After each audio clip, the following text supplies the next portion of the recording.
Law sendiri, temanya itu kan sebenarnya sudah cukup bagus, di mana akan ada yang namanya deregulasi ataupun juga sinkronisasi antara pusat dengan daerah. Ini kan sebenarnya benang kusut yang harusnya memang bisa dipecahkan begitu ataupun juga bisa diperhalus sehingga perekonomian kita bisa berubah dan ada kontribusi investasi yang lebih besar. Tetapi memang penerapannya kan perlu waktu, di mana harus ada komunikasi yang baik antara seluruh stakeholder yang terlibat dalam aktivitas ekonomi di Indonesia.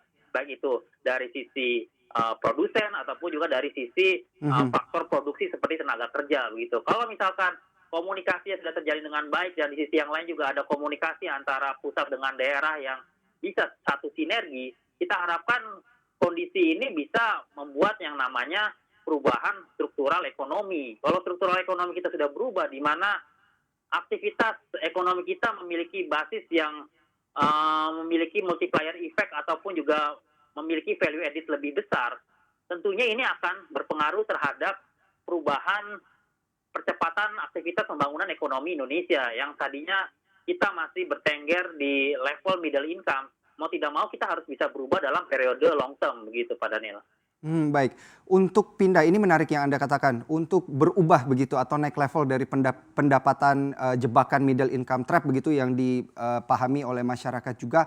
Ini undang-undang Omnibus Law sudah seberapa efektif Anda lihat untuk dapat menarik kemudian dana asing yang kemudian bisa membantu kita untuk lepas begitu dari income trap? Jadi kalau untuk undang-undang Omnibus Law ini, kalau kita lihat memang kan detailnya itu kan cukup komprehensif ya. Jadi mau tidak mau tentunya harus kita lihat dari satu persatu masing-masing peranan di Omnibus Law itu apa saja, sektornya mana saja, dan juga keterkaitan aktivitasnya apa saja. Kalau misalkan sinkronisasi itu bisa terjadi dan tumpang tindih yang selama ini terjadi antara satu peraturan dengan peraturan yang lain bisa dipangkas, mau tidak mau ini tentunya dalam jangka panjang akan memiliki dampak yang positif. Tetapi jangan lupa, di sini kan selain dari produsen ada lagi yang namanya faktor produsen juga atau dalam hal ini adalah faktor produksi seperti tenaga kerja dan juga modal. Kalau misalkan modalnya sudah ada tetapi tenaga kerja tidak ada, ya ini cukup Mhm. kesulitan juga. Jadi memang harus ada komunikasi yang lebih kuat. Mau tidak mau memang ini masih memerlukan waktu sedikit lebih panjang, tetapi untuk memastikan hasil yang lebih baik, kenapa tidak begitu Pak? Baik, kalau Anda lihat secara keseluruhan terkait dengan Belit Omnibus Law ini, apakah memang benar begitu lebih pro kepada pengusaha tapi tidak begitu pro terhadap buruh atau pekerja?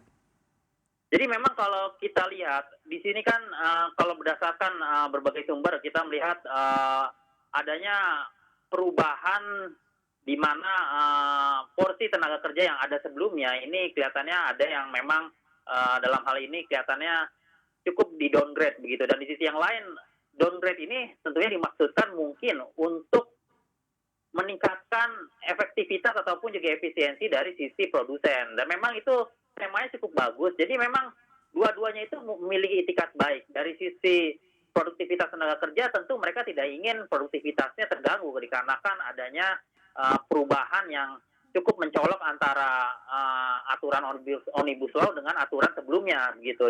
Jadi memang mau tidak mau kalau misalkan semuanya ingin ada deal yang bagus, jadi mau tidak mau harus ada komunikasi yang lebih kuat sehingga memang terciptalah yang namanya konsensus gitu Pak.